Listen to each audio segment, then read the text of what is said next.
Welcome to The One Inside, an internal family systems podcast. I'm your host, Tammy Sollenberger. On today's podcast, I chat with Joan Ryan about the Enneagram.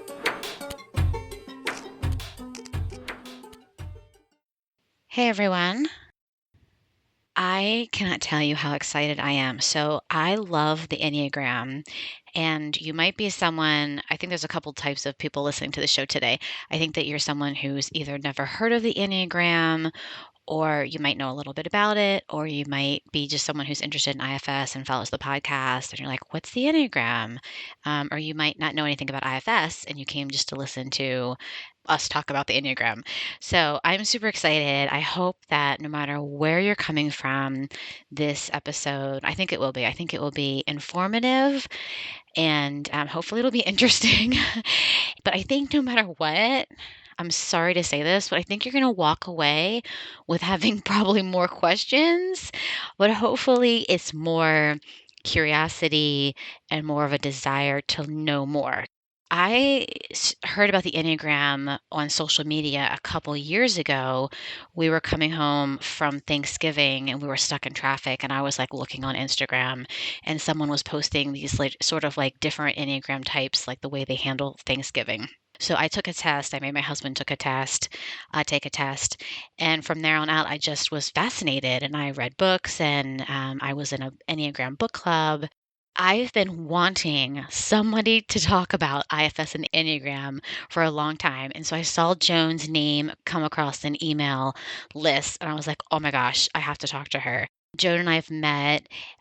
We met and we talked and we hit it off, and she agreed to do the podcast. So I'm super excited.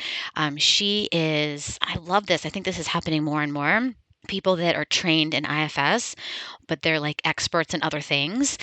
So it's not just therapists, right? It's not just therapists that are trained in IFS now, which I just think is awesome. So Joan was an ex-lawyer, which she talks about, but she's an international recognized Enneagram expert, and she's an executive leadership coach. And so I just love that. I love that our community is full of these brilliant, amazing people, and Joan is definitely one of those. She's a type 9 and I'm a type 3. So we talk a lot about those. We talk about the Enneagram in broad strokes. And then I talk a little bit about, sort of sadly, we talk a little bit about how IFS and the Enneagram intersect. And we really do leave it with like, this is a conversation we want to continue to have. And it's a conversation we want to invite others to have with us. So I leave her email and her website on the show notes. And I invite you to email her and let her know if you're interested in joining an IFS and Enneagram group. Let her know. And if you want to chat with me or let me know your Enneagram type, or if you have questions, I'm not an Enneagram expert, but I can certainly chat with you about that. So holler at me over at IFS on IFS Tammy on Instagram and Twitter, or at the One Inside Facebook page. I would love to hear from you. Your emails and your comments lately have just been the hug that I've needed, and I just cannot tell you how much I appreciate that. So thank you so much. It's so good to hear from all of you. I hope everyone's doing well. Enjoy.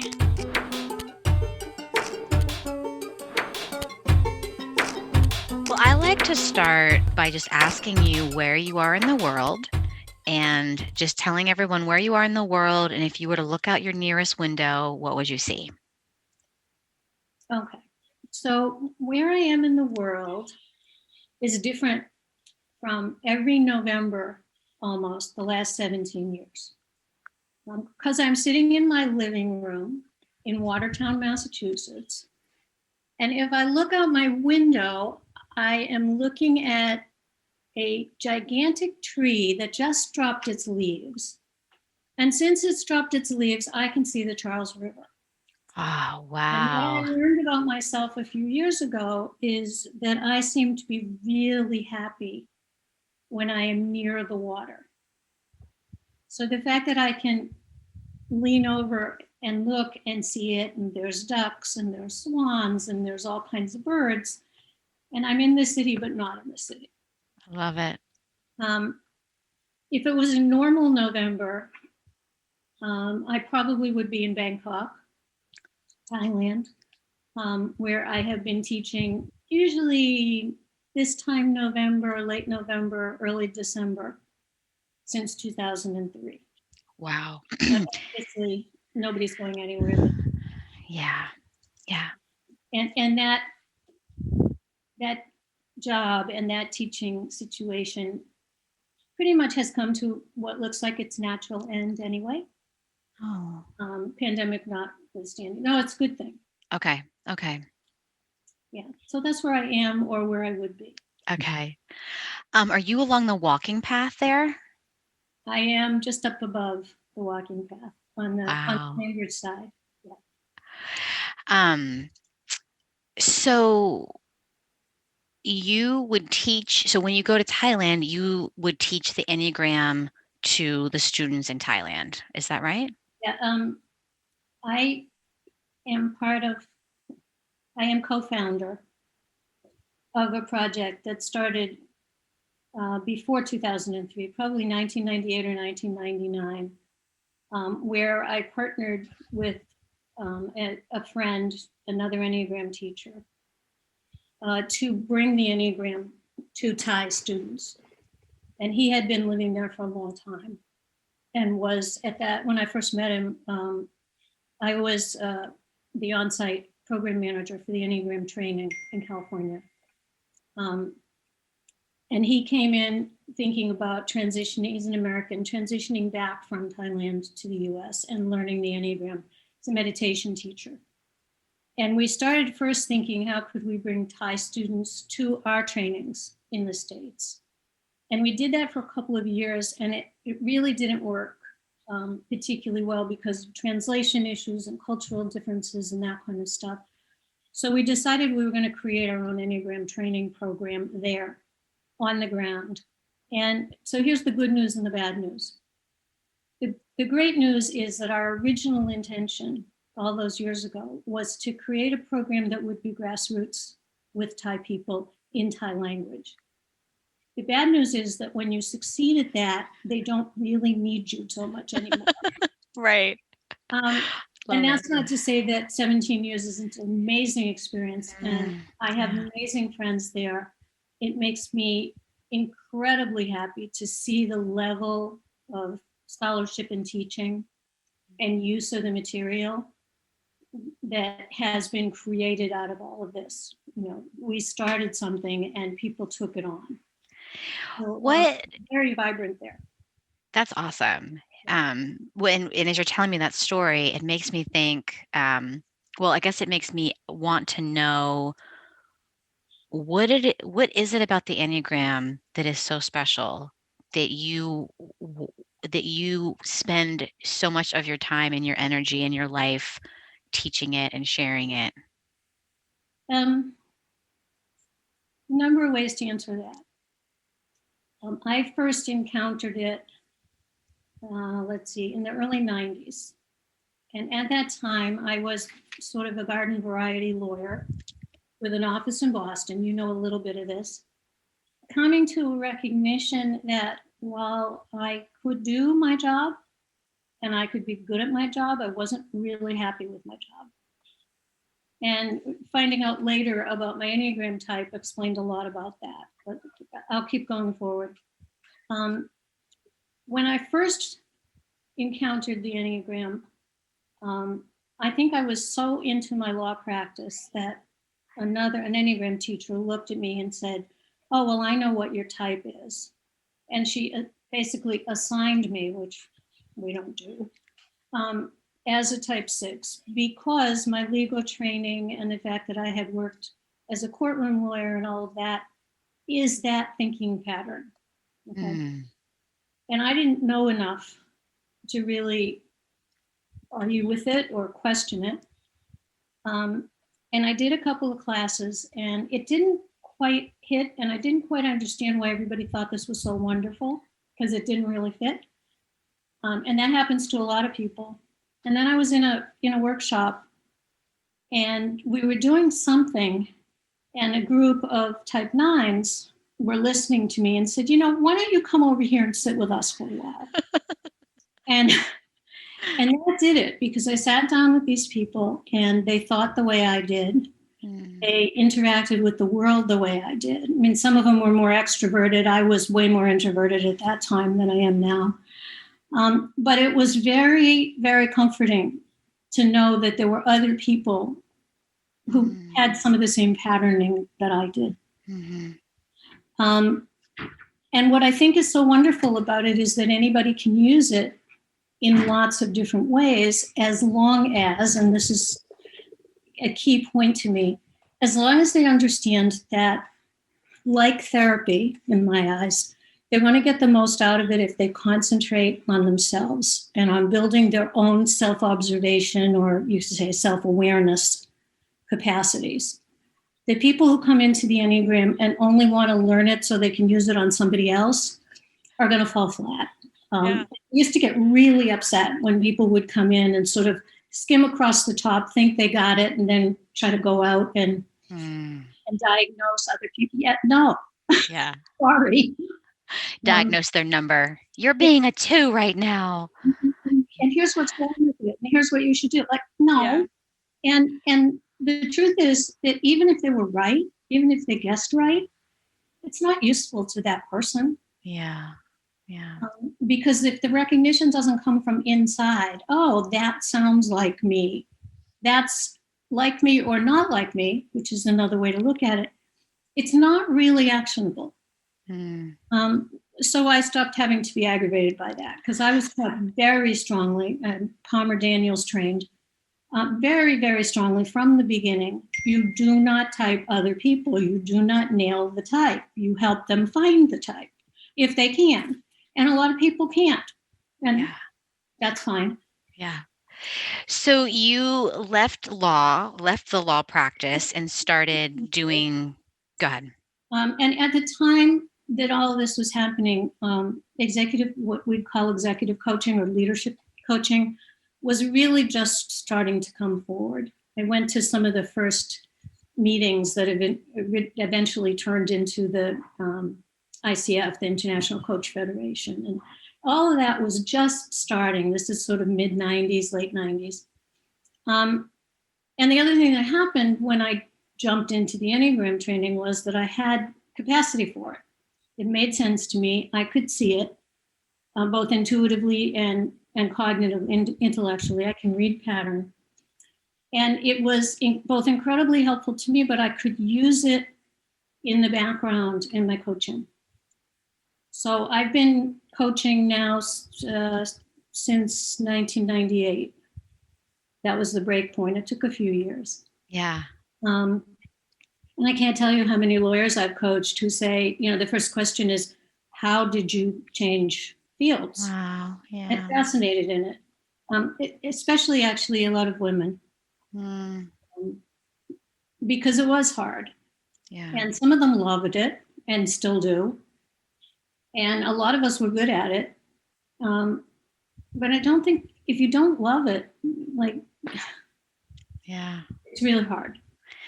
Yeah. Those parts that say, well, you spent the money and the time and now you're a lawyer and there's some Oh yeah, and yeah. people around you just get you doing what to do what, especially then when if it was today, coaching has more of a profile Right.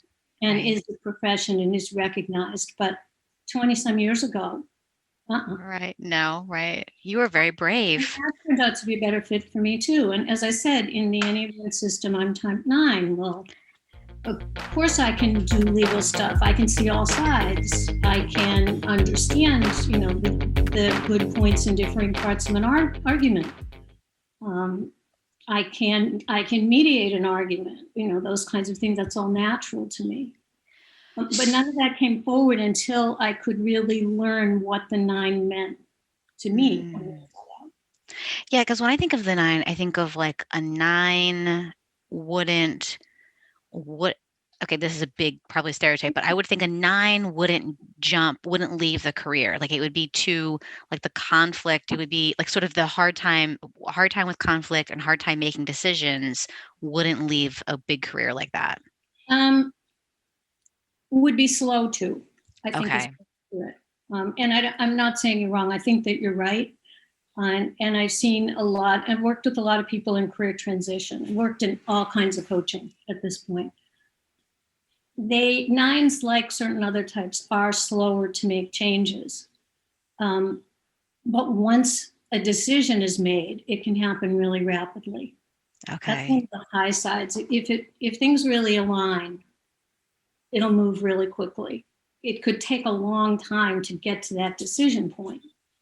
But But once, once you're there, yeah, yeah, and yeah. and sometimes you hear stories of nines in relationship where, they've gone along friendships, partnership relationships. They've gone on for a long, long time, and then all of a sudden they're out of there. And it doesn't happen often, but I think it's when it really feels like we know what we want to do for ourselves, which is the hardest part if you're a nine. When we're finally sure, we'll act on it. So I'm going to ask you one question, and then we're going to back way up and tell everybody what the Enneagram is. But I'm going to ask you this question first. Is the nine, so they have the heart, is it heart triad, gut triad, and head triad? That's right. Is that right? Okay, so what is the nine? That triad. The gut triad. So do you Okay. know it? So tell me what that means, and how do you know? Like, do you have a sense of knowing in your gut? Okay, so each of us have three different centers of intelligence: heart, head, and gut. Everybody has all three. Like, you have to, because you don't survive otherwise. Um, Most people who work deeply with the Enneagram would tell you that one is maybe overdeveloped or overused, according to your core type.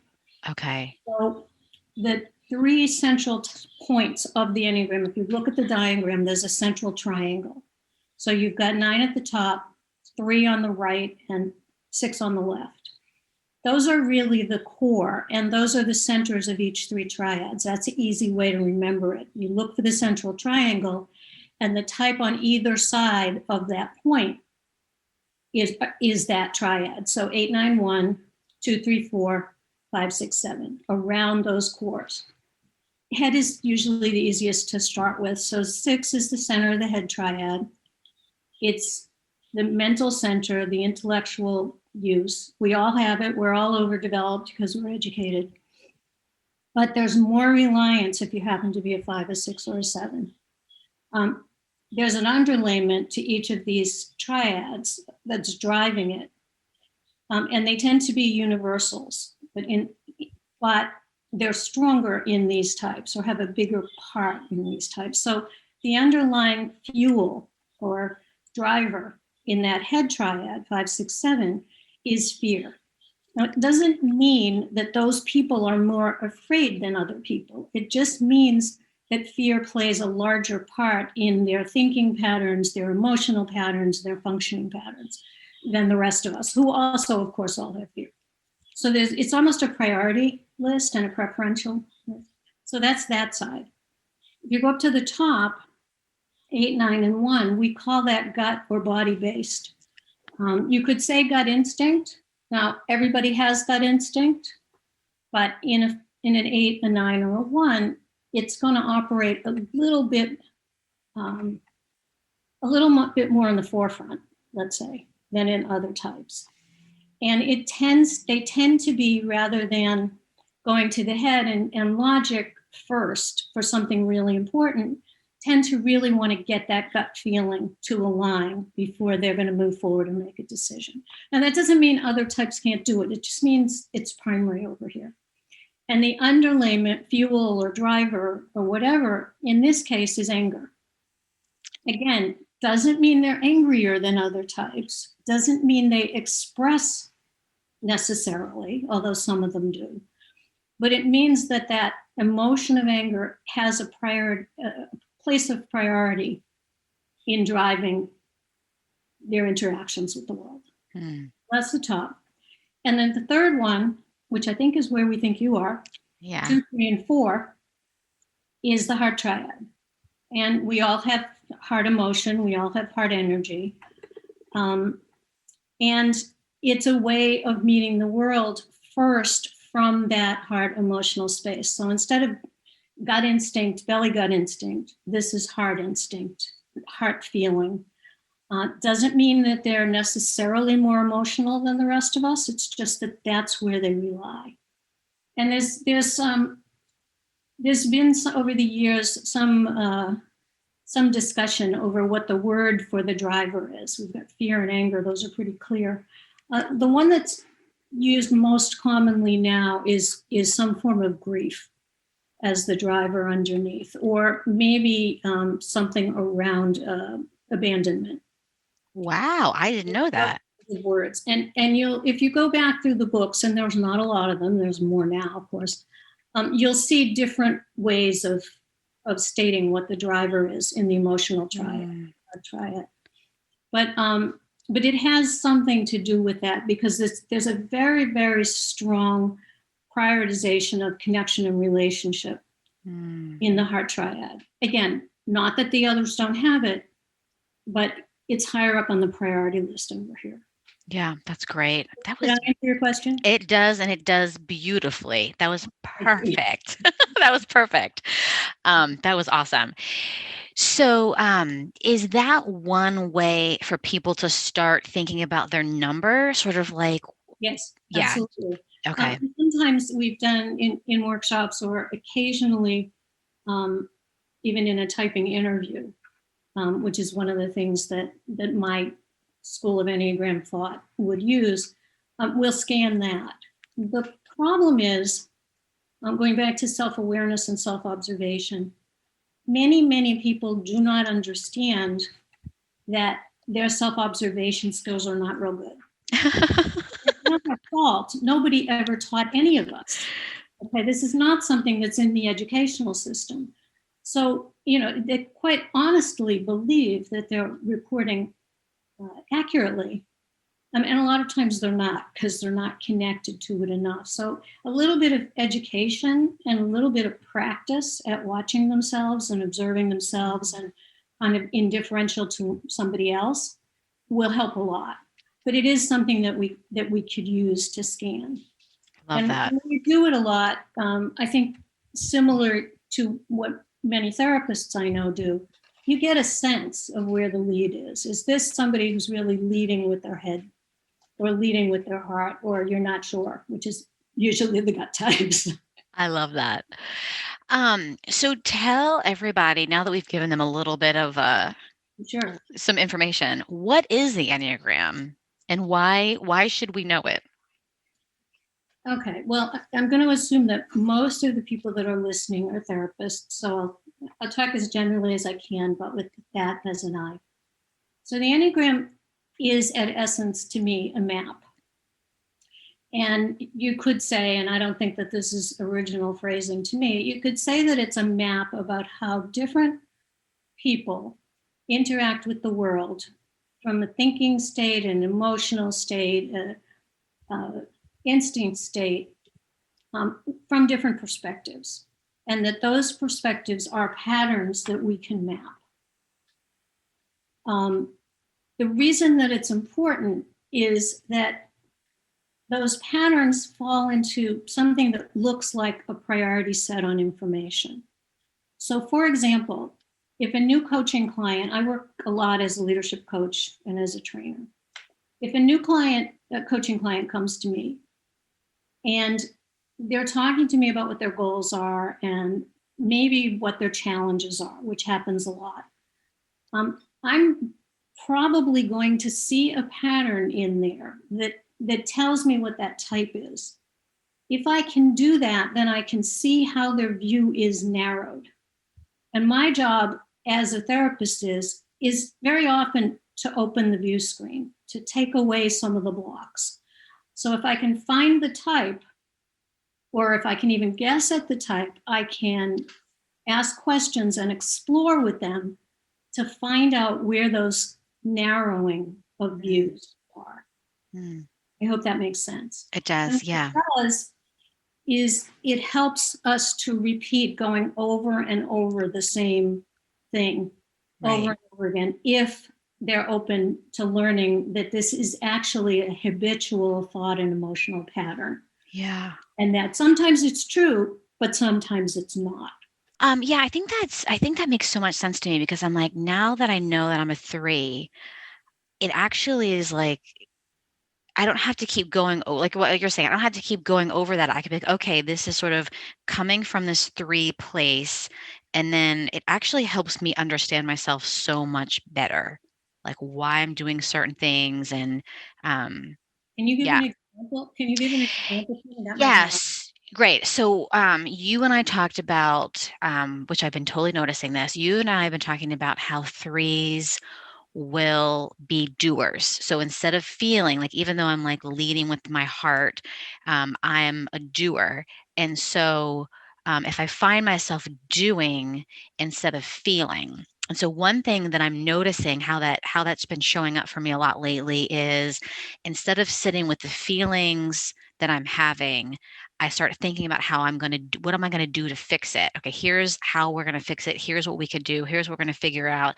And I thought, wait a minute, am I even sitting with what am I feeling right now? Like, can I just sit with this feeling instead of trying to manage the feeling and try to do something to fix the feeling? And I was like, that's me being a 3. Well, and if we put that together with IFS, which for this audience we want to, in some ways, and this will come out a little stronger, I think, than I mean it, in some ways, by trying to fix those emotions, you're disempowering the parts that are trying to tell you something. Hmm. Okay.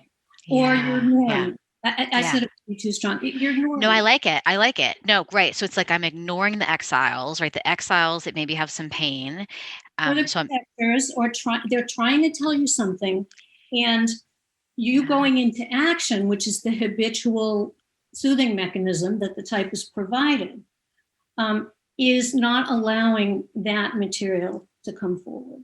I love Or that. my That's being, great. my going and doing inessential tasks, which is a 9 pattern when I'm upset, is not allowing me to connect to, okay, so what are my parts trying to tell me?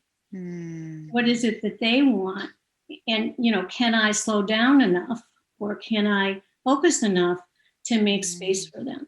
And that's where the two systems come together so beautifully, because I don't, and you and I've talked about this a little bit, I don't think that Enneagram types and parts line up exactly. I think there are patterns of parts or constellations of parts that certain types might have.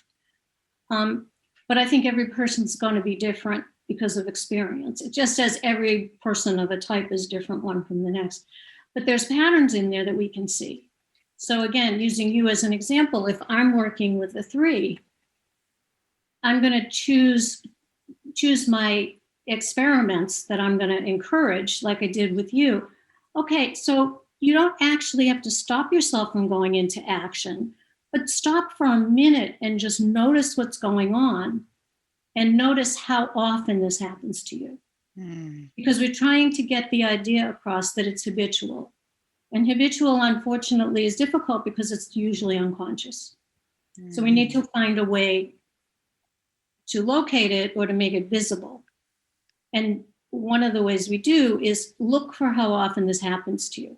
And you can do that, for pretty much any type. Look Love how that. often you do X. Yeah. Is Yeah. it possible that this is actually happening this often? And some of the time it is, but maybe not as often as it feels like. Hmm. Something like that. Yeah. And then that's how we can start making changes. Like, what, this is the stupidest question, but like, why is it important to realize how habitual that is?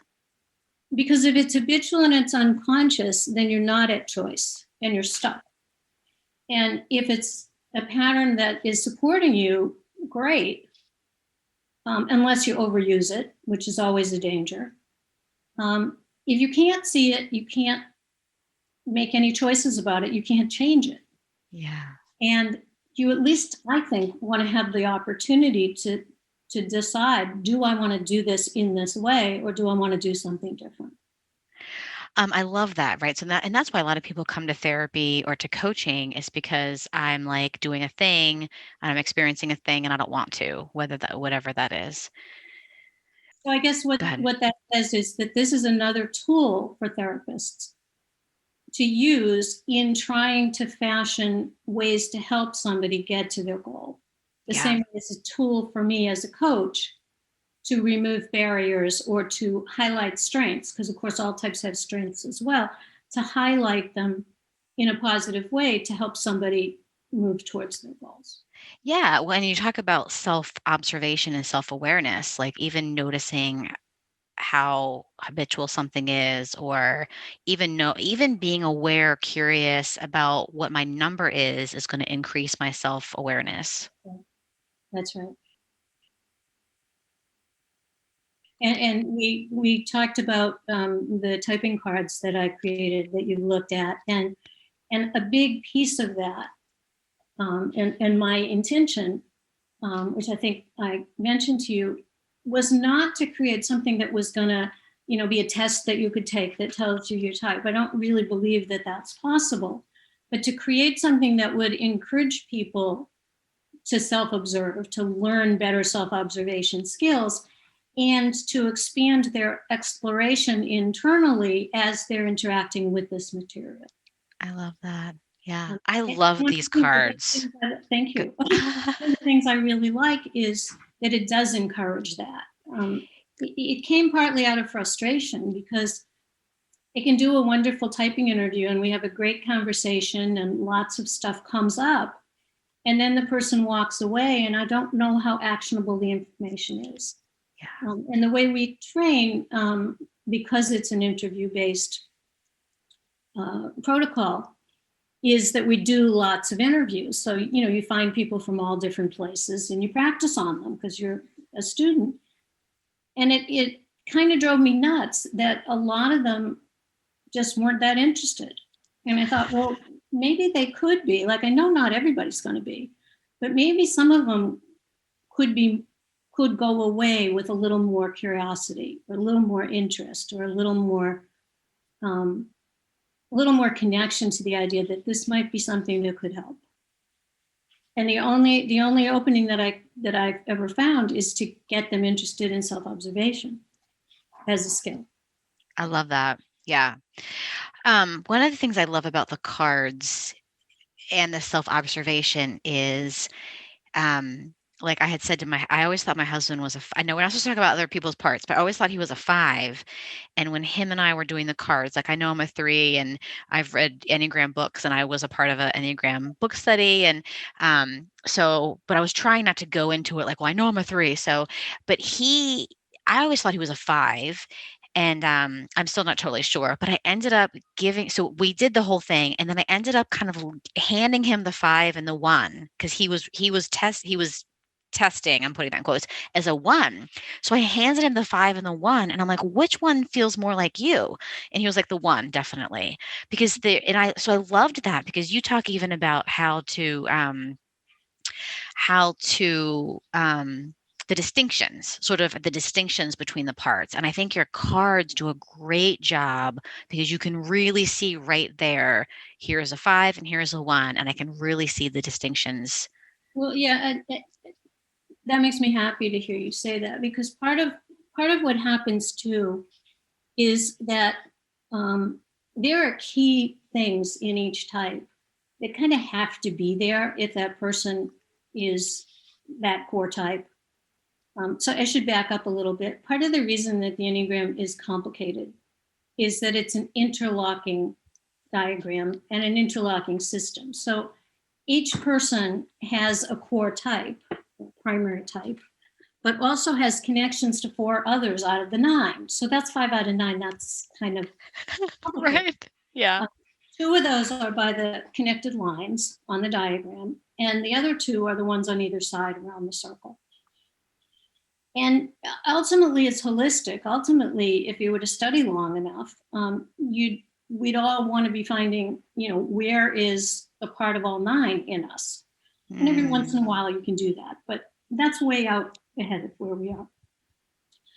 On the other hand, some of them really can look alike a lot, and the key differentiators are where the primary focus of attention is. Like I said before, the patterns are defined by your thought patterns and your emotional patterns and how you interact with the world. So it's kind of like a priority set. So if I'm a 9, I'm looking for the emotional tone in the room. I'm looking for, is everybody happy? Is there harmony here? And I'm going to look for it by seeing what other people want and what their goals are, because that's the primary focus of attention for 9, other people's agendas. You as a 3 could look like me, but your view screen is not on that at all. It's on the tasks and the goals that you've set for yourself and other stuff, but in the first instance, and how you can best and most efficiently accomplish them. So if I interview you and you say to me at the end, well, I really think I'm a 3, but I haven't gotten any information that your primary focus is on task and goal, something's off. Okay? And so there's an attempt in the cards to kind of bring those forward. I mean, the structure of what I did was to create something that people could use on their own, but which, if they really are trying to find their type, requires an interview with somebody who's educated in the Enneagram to really help them take the next step. Yeah, I like that. And part of that, again, comes from, a lot of years of watching people take tests and read books and type themselves, and then come into class and we ask a few questions and we figure out, yeah, it looked like that, doing it on your own. And that's all useful information. But if we really want to find the core, let's look over here. I like that. What about the idea? Okay, so you're about to say about the lines. So the lines are, you want to talk about like the security and stress points? Are connected points. If you look in Enneagram books, they're going to tell you that on the diagram there's arrows. And if you follow the direction of the arrow, that's what going towards what's called the stress point. And if you go the opposite way against the arrow, that's called either the security or the heart point. I have some very definite opinions about that, but the major one is that especially in our culture, we tend to connect stress to negative. So we assume that if we're moving towards our stress point, we are moving towards the negative characteristics of that point, and that doesn't prove out on interview. So you can as easily, in the first instance, you're more likely to move towards that or pull in those characteristics in a highly stressful situation. That's true for most people, but it doesn't mean it's going to be the negative side. So using myself as an example, the stress point for 9 is 6. It's very uncomfortable for me to move there or to begin to move there. You don't turn into a 6, you just take up some of the characteristics. On the other hand, it can be really useful because it pulls in the logic and the problem solving and the troubleshooting eye and all of that, which is not necessarily my strong suit as a 9. So I can just as easily go to the high side. Now I can also pick up some of the negative, but to me it's important to know that it's both. And the same thing on the other side. Again, using myself as an example, 9's heart point or security point is 3.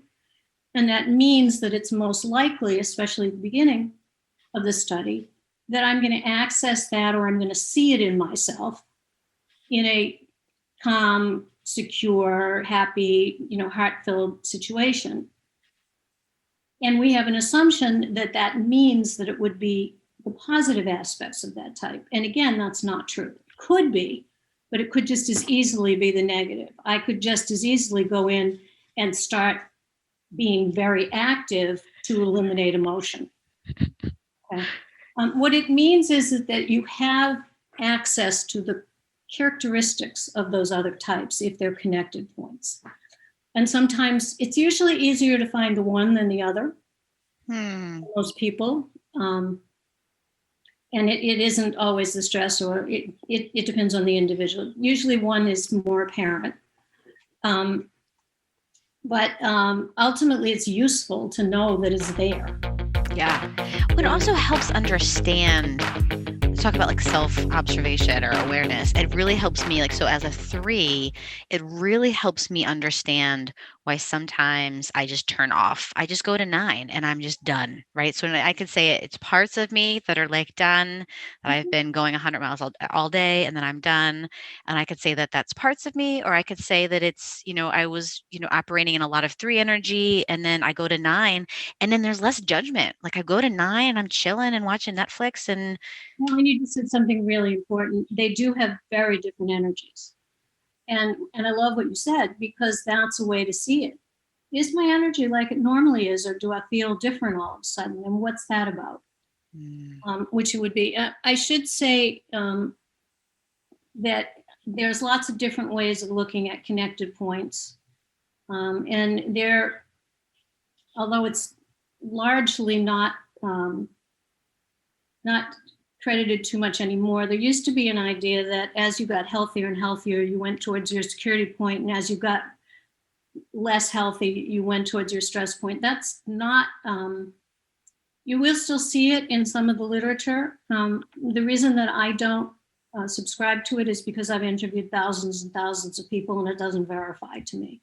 yeah. And I'm that much of a skeptic that, and I don't think that anything like that is a linear progression anyway.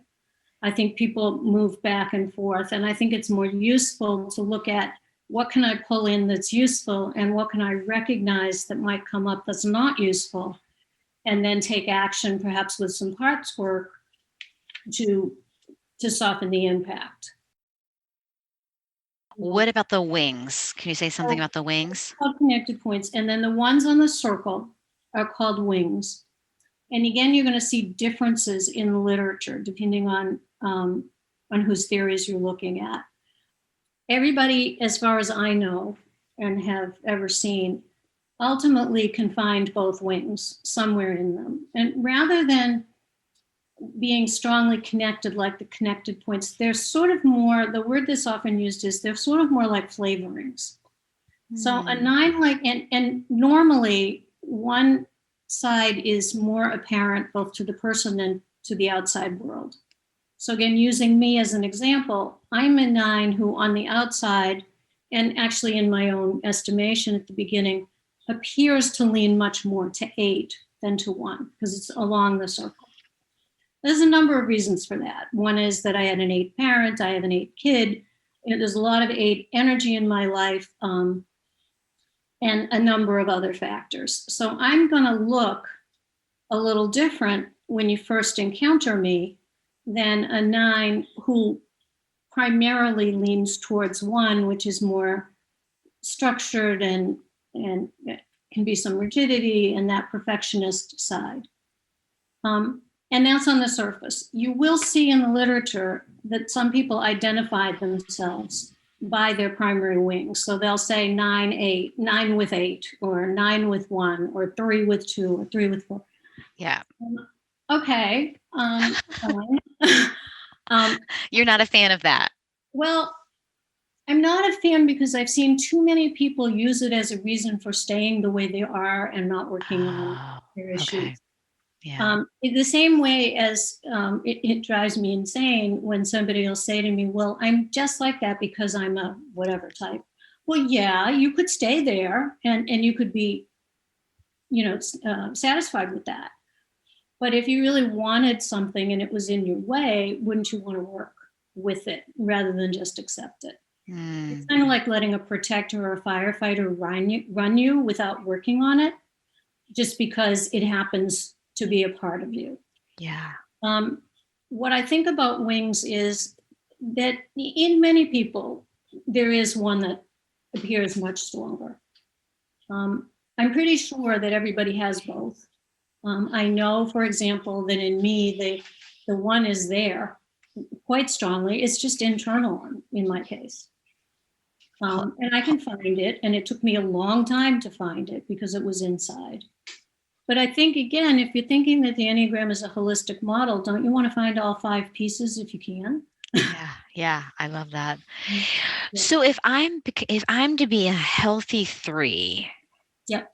right? So that if I'm a healthy 3, tell me about then what does that mean, right? If I'm not like, well, of course I'm ignoring you because I'm focusing on my task, and well, I'm a 3, so too bad for you.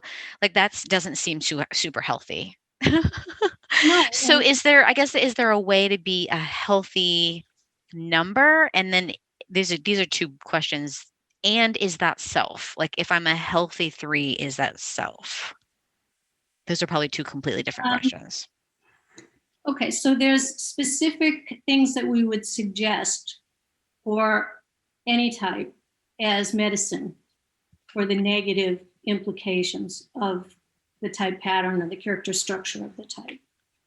And this is not all negative stuff. Every type has gifts and strengths that are somewhat covered up by the habitual patterning of the type. So for you, for using the 3 as an example, to be a healthier 3, I'm going to want you to learn to work with your emotions rather than common Enneagram language freezing them. I'm going to want you, when you want to neglect your own emotions or somebody else's to get to a goal, to at least stop and pause and make a decision about whether you want to move forward or you want to stop and deal with those emotions.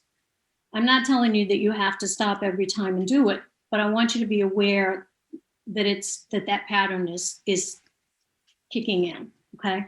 Yeah, I love that.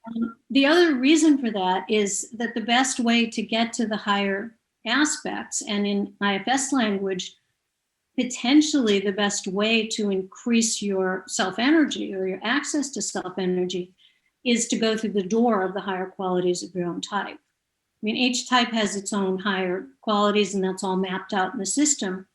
Most of us believe that we all have access to all 9. I mean, they're universals, but you probably go through the one for your type to get into that higher space. Yeah, that makes sense. It's probably going to have more emphasis on the strengths in 3, honesty and those kinds of things, than mine, which is right action and the universal love. Yours would be honesty and hope. So it's they the higher aspects are clearly qualities of self. I mean, there's just no question. And I guess for our purposes, what we're saying is that we could potentially, and I haven't thought this out 100%, we could potentially increase our access to self by looking for those patterns, because they got to be there. If you're 3, they got to be there. They could be covered up, or Yeah. or hard to find, but they got to be there, and we want to find the access. And it's going to be easier from an Enneagram standpoint for me to move to facilitate your accessing that in yourself than it is to pick a different one for a different type. At least potentially. Yeah. So that makes a lot of sense. So one of my other questions is, do you think that based on like say the driven by like abandonment, fear and anger, would you say that the people that have those numbers, that a lot of their exiles have those qualities, or those I don't know if I'd say a lot of them do, but I'm pretty sure that they're going to have at least a few that are going to be stuck in those places. okay. It's everybody has some kind of existential fear underneath. I mean, it's just the way people are, and it isn't always only one. But if we're looking for what's the primary driver, what's the one that's going to come up the most often, what's the one that's going to take over, I think we could look in those directions. And they're not that far apart. They're really not. That for a body type, an anger type, maybe they have to go through the anger to get to the exiles. Maybe a heart type, and I'm just thinking as we're talking, maybe a heart type has to go through the grief, which would be a better word, I think, than abandonment, to get to those exiles. Maybe the head type, the mental type, has to learn to either go through or manage the fear in order to get to those exiles. Yeah, so that could be a protector part, right? Like it could Yeah. be both, like you said That's earlier. the answer to what you said, is that the protectors are probably going to be stronger. There's going to be more protectors around fear if you're a fear type, although other types could have them. There's going to be more around grief if you're a heart type, and there's going to be more around anger. Yeah. I certainly know in myself that the critics tend to be extremely angry, and I'm not on the outside, and actually not a particularly angry person. I mean, I have my moments, but it's not something that anyone would use to describe me. It's just that it's in there as a driver. Yeah. Yeah. And one of the things that IFS work has helped is helped me see how harshly angry those critics are. Yeah. It fits together. Yeah. I always think of eights as angry. Well, eights are the type that have the capacity to express their anger easily. What you have to understand, though, is to them, it's just an energy. And once it's out of them, it's gone. The rest of us are, Right. impact. Wounded. Right. They're fine because they got it out. And the other thing to think about in terms of that is that it's a very fast rush of physical energy in an eight. If you talk to them, what they'll tell you is that there's almost no clue that it's coming, and it's up and out before they even know it. That really fast rush. And you can talk to eights who've been working on this for a long time, and they talk about having to be aware of keeping sort of a foot on the brake or on the suppress button, just to be ready for that rush. I love that. And a lot of it isn't intentional. We happen to blunder into tripping it in their system, and then we get blasted. Like I said, I have a lot of experience with this. But I also know some younger eights who, because they understand this, have amazing control. If you can teach yourself to catch those signs that it's coming, not 100% accurately, but pretty good. And they have the capacity to control it or to know when to get out of the room. I love that. Yeah. Tons of eights in my coaching practice. And I've got, some of them outside, stomping around outside so that they don't blast at somebody, because they don't really intend to. I mean, basically, they're protecting themselves. Yeah. Is there anything else you want to share about the Enneagram or about its intersection with IFS? IFS audience, and I'm really interested in where the intersections are. I know a lot of people are really interested. Dick's really interested. And there hasn't been an opportunity really to investigate.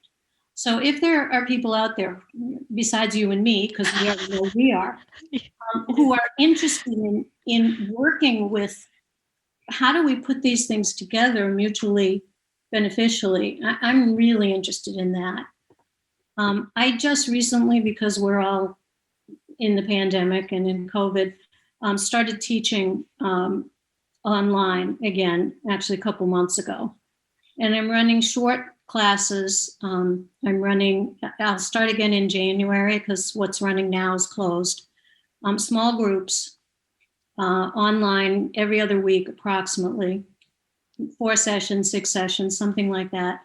And I have one group that's intro, finding your type and beginning, and another group that's people who've been working for a while.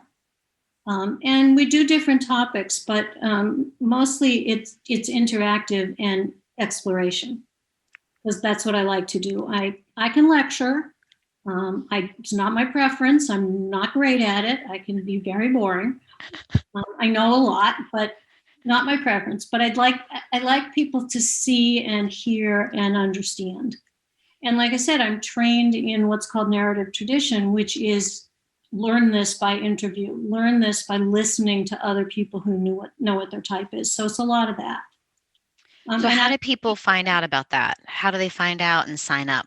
The best thing to do is to send me an email, and we'll put my email in your notes. Or usually I post on Facebook. to my Facebook page, which we can also put in the notes. What's your Again, Facebook page? I don't think I know about your Facebook page. just my personal one. Okay, okay. I probably need to do that. I haven't done this a lot. My teaching has been international, and it's a big long 9 story probably. But I taught a workshop for IFS New England 3 years ago, I guess, which was wonderful. And I'm hoping that when things settle down, I can do that again. I would really love to do some weekends where we can really dig in. But for now, we're doing online, and I'm learning along with everybody else. I do know, and some of the listeners may, that there's increasing interest in the Enneagram, especially among younger people. I've picked up in my classes a bunch of younger professional women who I don't know where they're finding it 100%. I know some found it through Brene Brown's work. She was onto it for a while. And some found it other places. So there is. I have a standard caution though, and that is, don't just Google Enneagram. You'll get all kinds of very strange stuff. If you want things that are reliable, International Enneagram Association, which is the umbrella, or the narrative tradition, which is, I'll send it to you, Tammy. It's enneagramworldwide.com, which is the narrative school. And my website, which I'll also give you. There isn't a lot there yet. Again, kind of a new venture to come out. This is a very 9 thing, you know, we do these things slowly. But I'm having a wonderful time with newer people, younger people, and a mixture of people who are new to this and who've studied for a long time, because I think, again, it's energizing for both sides. Yeah, it's so exciting. I love it. And I also agree. And I can sign myself up for too much stuff, which I really have worked on, but I definitely have such a passion for this. And I would love to talk more about the intersection between IFS and the Enneagram. I was thrilled when I found you. I was just so excited that you would be willing to do this. So if people are IFS and Enneagram informed, definitely send Joan an email. And there's a part, this is my 3-part, like maybe we could get a group together. Maybe we could. Interesting, Tammy. One of the things that happened was I did put the first round of classes, not this second one, on the list, New England listserv. And I got a number of people who were interested. The problem is that all of you are so busy. I know. That the people who wanted to do the classes were working pretty much every night. And I was teaching at that point Wednesdays and Thursdays. I don't know what I'm going to be doing. You know, if there's enough interest, I can do a weekend class if that works. I'm pretty flexible, and I'm teaching some other stuff now too. So my nights are starting to get full. I know it's a problem, right? Because there's so many things I want to do, and there's so many cool things out there right now because of COVID. There's just this availability for things, and we can do it without having to go anywhere. And I mean, I just finished taking a mindfulness course that I've wanted to take for years, but I didn't want to drive to Worcester. You know? So I did it online. That's awesome. I mean, maybe that's one of our goals, is if we could put together a group, and you don't have to know the Enneagram, but if you know IFS and you're interested in pattern and you're interested in another tool, we could put together a group of therapists and even do, you know, a couple Saturdays. Yeah, that sounds great. All open. And I'll use your 3 energy, because my 9 energy isn't so great at marketing, actually. My 3 energy is well, what happens though is sometimes my 3 energy takes over, and then I have to be like, okay, are you forgetting that you have like a husband and a kid and a dog? And a dog. Yes. Yeah. Who's laying at my feet sleeping right now. So that's good. Yeah. She's gotten so big. Oh, how are you? Oh my goodness, what's your name? Minnie. Minnie. Hi, Minnie. Are you adorable? You are. Yeah, and she knows it too. Don't you know? When you get really into the Enneagram, you start typing your animals. It's really sad. Oh, I have to type her. That's a good idea. I love it. She's a sweetie. Okay, so the last question I always ask everybody Yes. is if you weren't doing all the things that you are doing and you could do anything you wanted, what would you do? Oh, that's a really tough question. It isn't particularly responsive, but I think I would do more of this. I Mhm. would do more sharing what I know with people who can take it and use it creatively, either for themselves or for their own businesses. It's really frustrating um, to um, to have a particular expertise and to have a lot of trouble finding the right places to put it. Like I meet Yeah. people like you, and it was instant, Hmm. um, but it's tough. Uh, and like I said, I've worked all over the world, which is, absolutely my favorite thing. But none of us are traveling for the foreseeable future. So Yeah. being here and finding places to give back with this, I'm old enough that I've got a lot of focus on that too. I think is the priority right now. I love it. That's great. Well, thank you so much for doing this, Joan.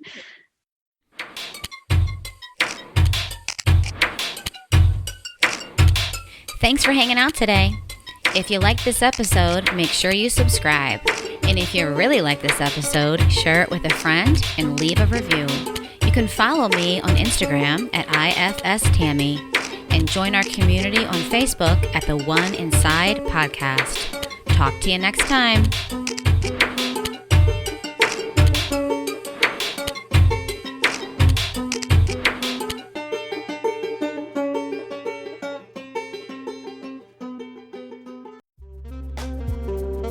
Today's episode was sponsored by Brighter Vision.